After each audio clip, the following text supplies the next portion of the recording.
So initially what happened was Pavlov brought a bunch of dogs in and he was feeding the dogs, but he rang the bell at the same time as the dogs were eating or getting food.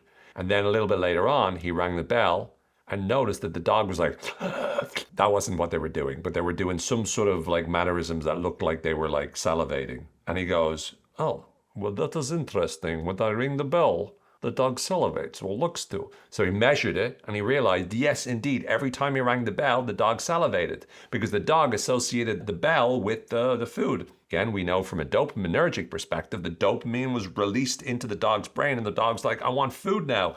And the dog thought the food was coming because of the bell, which kind of makes sense. And that became known as classical conditioning. And that became not only a very interesting finding when we think about motivation, but it also became something that allowed us to be able to learn more about habits, because habits can be created and changed by creating different associations.